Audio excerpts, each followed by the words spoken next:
Nós estamos seguindo a Bíblia em ordem cronológica. Então você vai entender a Bíblia como você nunca entendeu. Porque a gente tem histórias de coisas que acontecem e de repente vai para o fim do filme, depois volta para o início. Por exemplo, de novo, na carta de 2 Samuel, Saul aparece morrendo. Ele morre em 1 Samuel, ele morre em 1 Crônicas e ele vai morrer agora em 2 Samuel também. Por isso que a gente está juntando em ordem cronológica para você poder entender melhor. O livro de 2 Samuel, ele dá ênfase em Davi. Davi é o personagem que ocupa a proeminência do 1º capítulo até o 24º capítulo.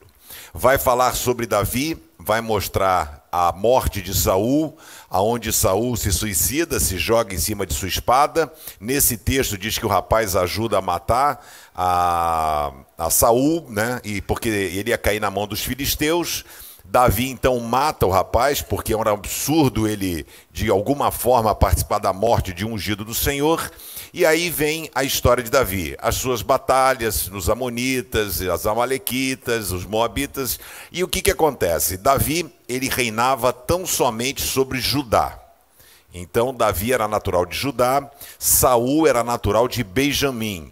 Então essas duas tribos eram tribos do sul. Então elas estavam ali unidas, Davi governava. Depois, com o passar do tempo, Davi foi lutando essas batalhas, foi conquistando e derrotando, que chegou ao ponto de que as tribos do norte, ou seja, não havia ainda essa divisão, tribo do norte e do sul, as outras 10 tribos, então, pedem para que Davi seja o rei deles. Isso não tinha acontecido com Saul.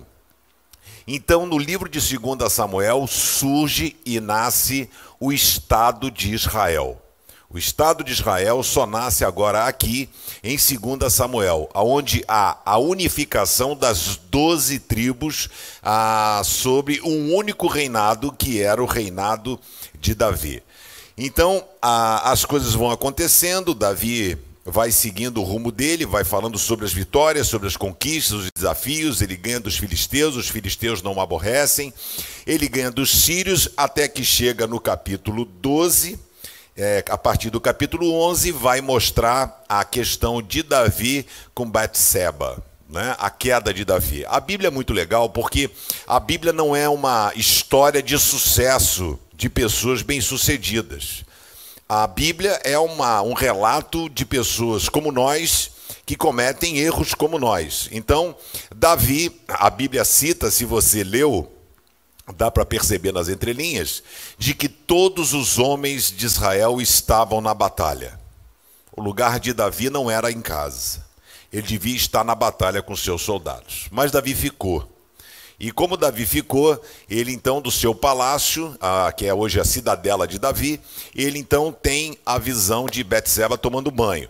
Então existem os machistas e as feministas, Então os machistas vão dizer, pô, que cara, a mulher também foi tomar banho pelada na varanda. Primeiro que a Bíblia diz que não tinha homem na cidade.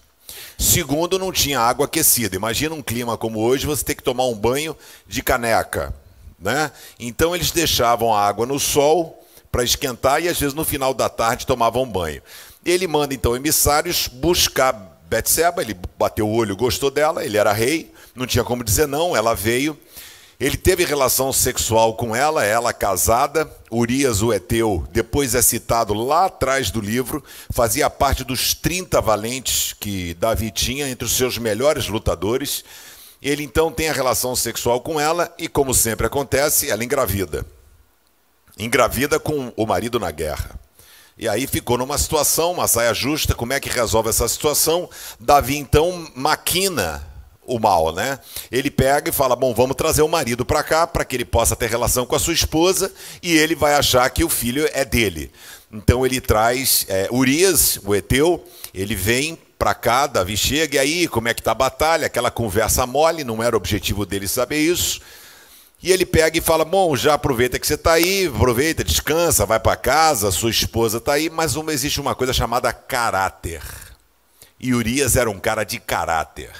E ele disse, como poderia eu deitar na minha cama com a minha esposa se os meus soldados estão agora dormindo no campo?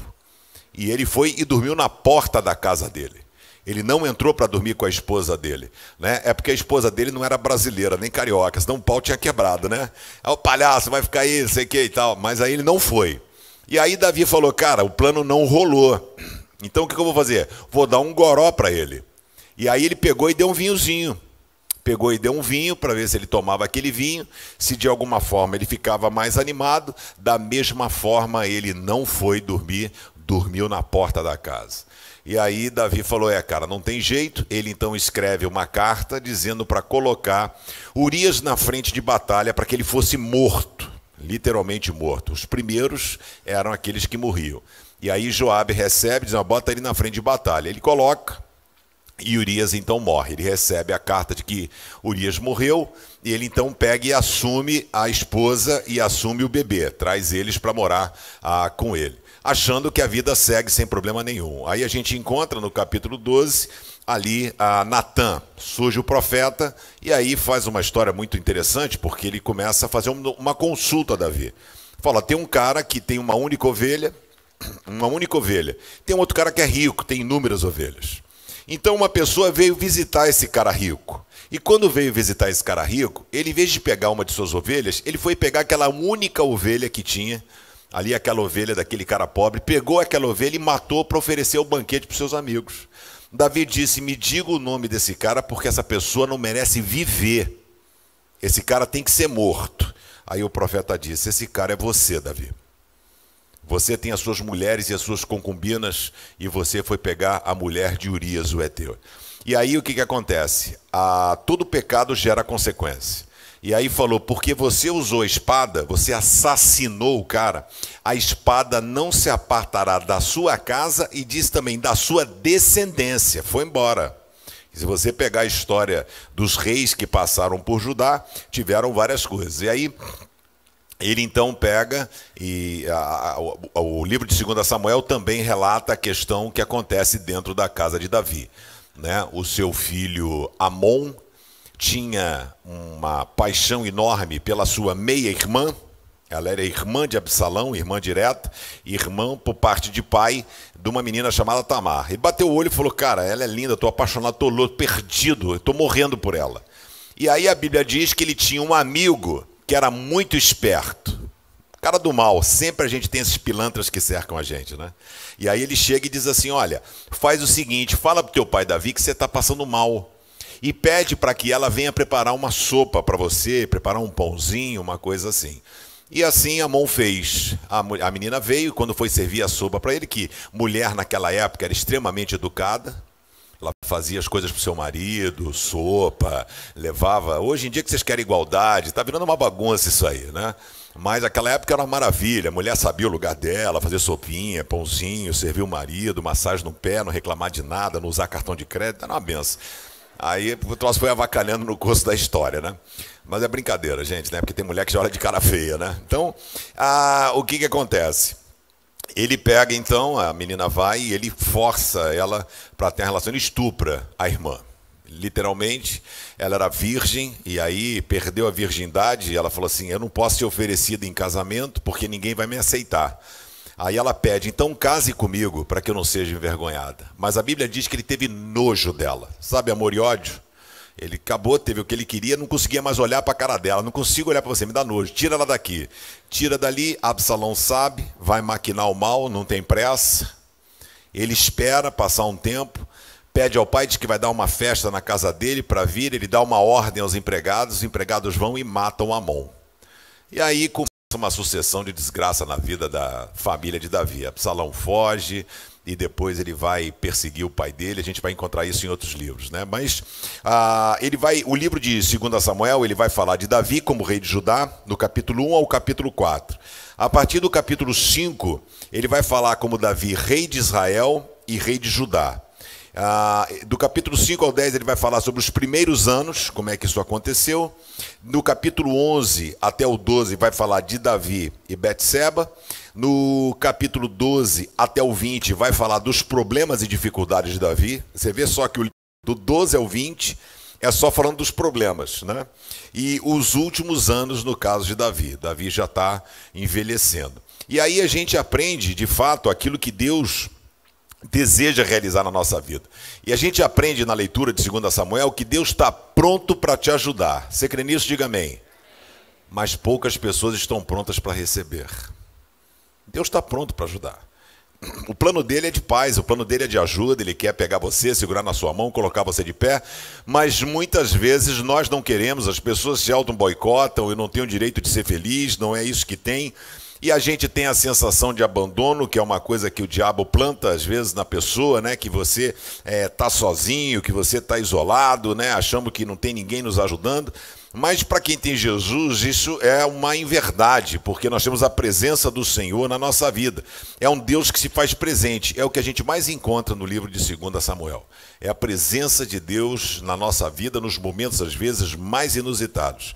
Abra sua Bíblia em 2 Samuel, capítulo 5, verso 10, o verso qual o Xedi leu aqui no momento de oração. Você vai encontrar esse mesmo texto pelo menos 3 vezes, seguida quase, aonde vai dizer que Deus abençoava Davi em tudo que ele fazia. Em tudo que ele fazia. O texto diz em 2 Samuel 5,10, antes dele fazer a unificação de Judá e Israel, diz assim: e Davi ia ficando cada vez mais forte. Não porque ele era estrategista, não porque ele tinha um bom exército, não porque ele tinha escolhido as pessoas certas, mas o texto diz, mais forte, porque o Senhor, o Deus Todo-Poderoso, estava com ele. Então a pergunta é, será que o Senhor Todo-Poderoso está com você em todos os momentos da sua vida? Vamos orar? Senhor, muito obrigado pela palavra e pedimos que o Teu Espírito Santo possa trabalhar em nossas vidas e em nossos corações. Abençoa-nos com poder e graça, é a minha, é a nossa oração, em nome de Jesus. Amém e amém. Então a gente vê Davi enfrentando algumas batalhas, como nós temos as nossas batalhas no nosso dia a dia. Primeira lição que a gente aprende em 2 Samuel, que o Deus que nós servimos é um Deus que abre caminhos diante dos impossíveis. A gente acha que não tem opção, de que não tem saída, não vai ter como a coisa acontecer, não existe mais, não tem como acontecer. Davi estava numa situação como essa, mas Davi não agia sozinho. Davi não agia por conta própria. Davi tinha um Deus que ele acreditava. Ele tinha um Deus que ele sabia que era poderoso para ajudá-lo em todas as situações. Em 2 Samuel 5, a partir do verso 19, quando Davi tinha uma batalha a ser enfrentada, ele disse assim: aí Davi perguntou a Deus o Senhor: devo lutar contra os filisteus? Tu me darás a vitória? E Deus responde: vá, disse o Senhor, eu lhe darei a vitória. Então Davi foi. Então é interessante porque ele para perguntar ao Senhor: devo lutar contra os filisteus? Nós fazemos diferente. A gente vai para a batalha da vida, a gente faz as coisas dão errada, nós colocamos Deus de fora, e quando nós fizemos e deu errado, a gente tenta puxar Deus para dentro do nosso projeto. Deus, agora me ajuda porque eu me lasquei todo, eu fui e fiz, e aí diz o texto ainda no verso 20. Então Davi foi até Baal-Perazim e ali venceu os filisteus. Ele disse: como uma enchente que derruba tudo, assim o Senhor abriu uma brecha no meio dos meus inimigos.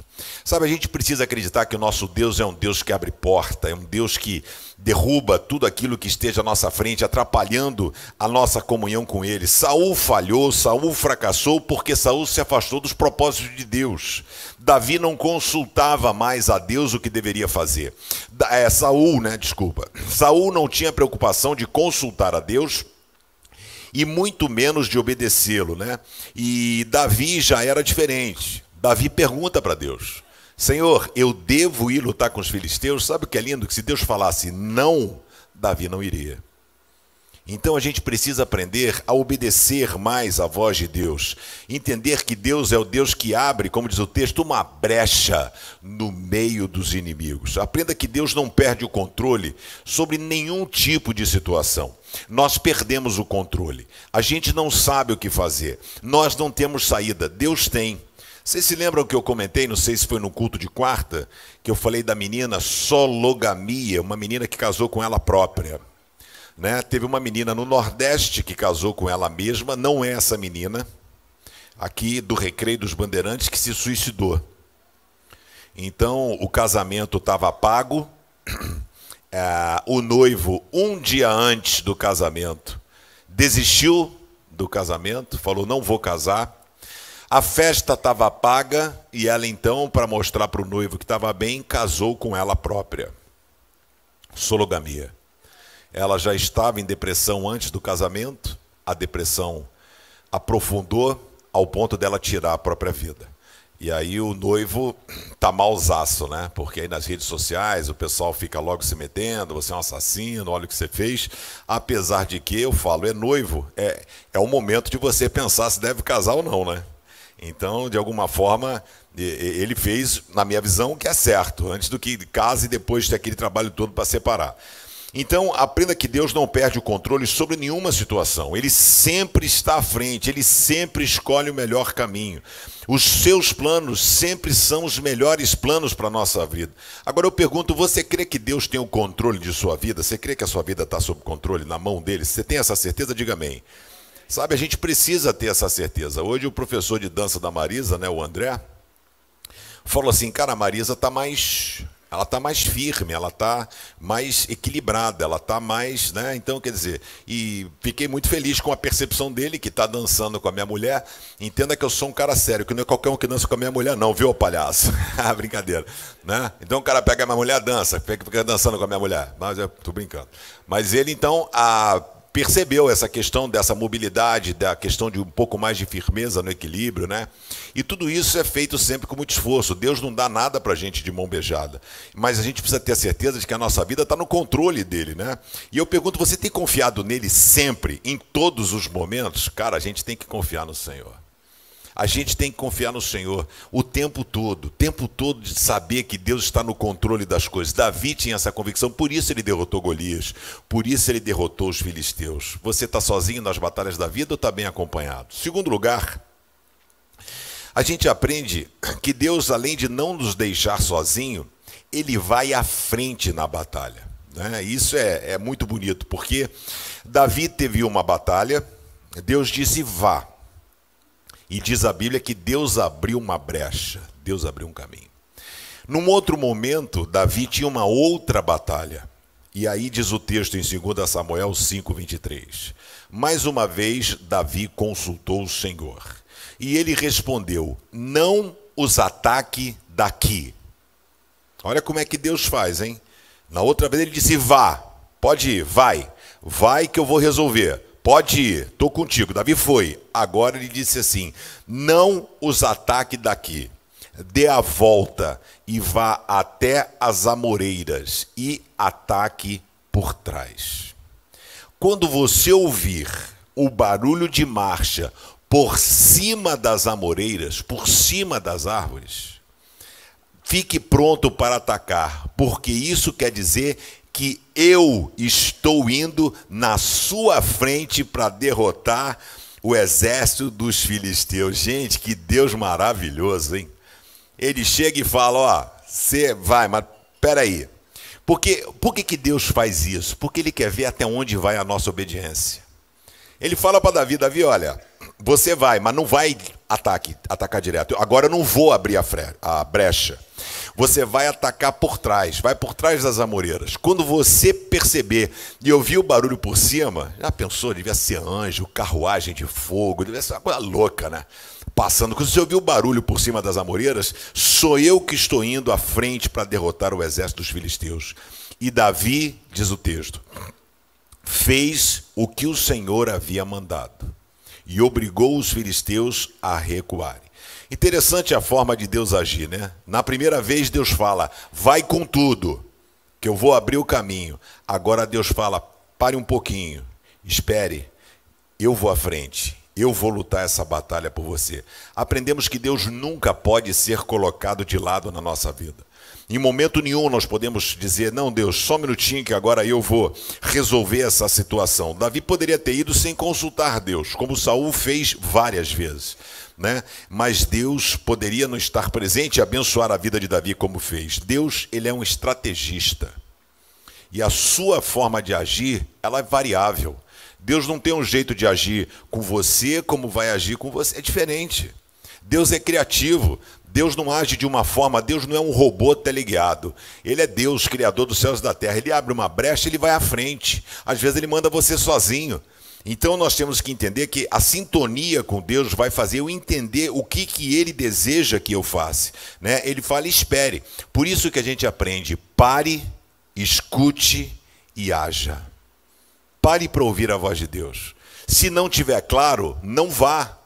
Não vá. Deus é Deus de paz, Deus não é Deus de confusão. Eu já comentei aqui algumas vezes, pastor, como é que o senhor faz para decidir alguma coisa? Às vezes tem alguma decisão a ser tomada, o caminho que tem que ser trilhado. Se eu tenho que fazer alguma coisa, começa a dar muito errado, eu paro para refletir. Será que essa é a vontade de Deus? Será que Deus quer que eu faça isso? Será que esse é o projeto de Deus na minha vida? Eu já comentei com vocês aqui, vou repetir a história, sempre a sensibilidade de ouvir Deus falar, né? Então Deus fala de muitas formas, né? Às vezes através dos filhos, dos pais. E eu era empresário à época e fui levar a minha família a São Paulo para ficar com a minha sogra. E eu ia embora, voltar para o Rio, deixei o carro para a Marisa ficar de carro e eu ia pegar o avião. E quando eu fui pegar o avião, fui me despedir dos meus filhos, dar beijinho. Então, tchau, Cacá, tchau, Naná, tchau, Juninho. Juninho estava jogando bola com os primos. O Juninho parou de jogar bola, ele veio na minha direção, parou na minha frente. Ele devia ter 4 anos, 5 no máximo. Ele parou, fez assim com a mão, eu abaixei para dar o beijinho nele. Ele segurou na minha bochecha e disse assim, pai, aconteça o que acontecer, eu nunca vou me esquecer de você. Falei, vou morrer, o avião vai cair. Com certeza. Como é que um moleque desse de 4, 5 anos para de jogar a bola? Dizer, pai, tchau, tchau, pai, vou ficar com saudade, hein? Vou sentir sua falta. Não, ele para, pega na minha bochecha, fala, pai, aconteça o que acontecer, eu nunca vou me esquecer de você. Nunca, nunca. Aí não preciso dizer aos irmãos que a partir daquele momento o sorriso não saía do meu rosto, né? Tenso. A Marisa foi e eu quieto. Se eu não estou falando, algum problema tem. Aí eu estou quieto. Mas tá tudo bem? Tudo ótimo. Já pensando na Marisa viúva, quem é que vai pegar minha loura, né? Já pensando. Falei, como é que vai ser a situação e tal. Já estava sofrendo. Já eu dei o beijo nela como se fosse o último, né? Já pronto. E aí naquela época existiam as companhias aéreas chamadas VASP. Transbrasil já estavam quebrando. Aí eu ia voar de VASP. E eu estou com aquele troço na cabeça. Eu digo assim, eu preciso ficar antenado aos sinais que Deus vai dar, se é para eu ir ou não. E aí eu chego, estou, portão de embarque lá, número 23. Aí a pessoa fala, senhores passageiros com destino ao Rio de Janeiro, voo da VASP, número tal, tal, tal, dizer a vocês que a aeronave que nós íamos prosseguir viagem para o Rio de Janeiro deu um problema e vocês vão mudar de portão e vão viajar na outra aeronave, por favor, se dirigir ao portão 17. Aí eu falei, cara, Deus está falando, eu não vou, cara, eu vou voltar, não vou viajar para o Rio. Aí eu fui para o portão 17.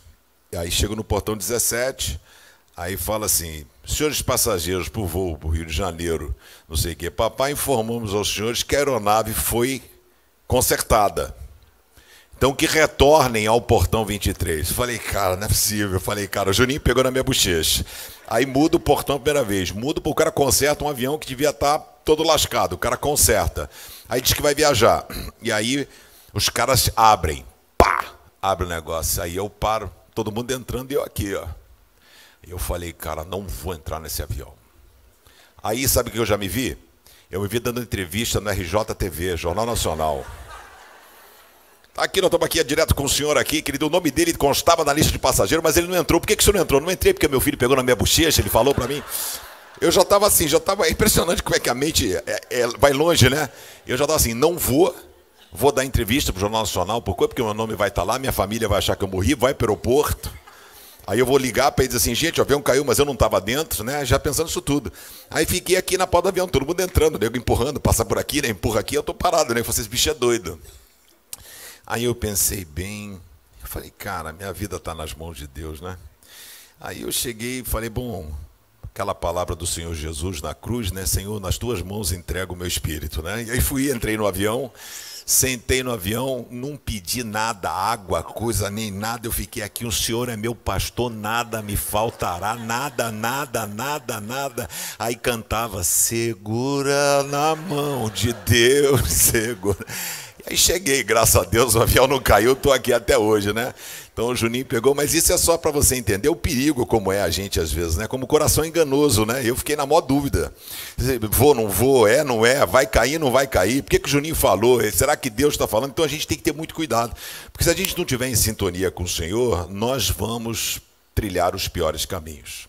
Davi era uma pessoa sintonizada com Deus. Mesmo assim, ele foi passivo de erro.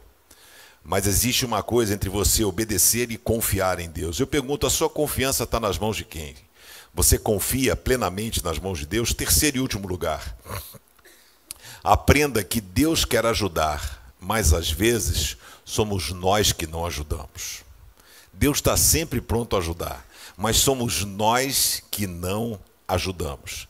2 Samuel 11, 27 vai relatar o texto de que Davi diz aqui, depois que passou o tempo do luto, Davi mandou trazê-la para o palácio, e ela se tornou sua esposa, e lhe deu um filho, mas o Senhor não gostou do que Davi tinha feito. Não gostou. Não gostou.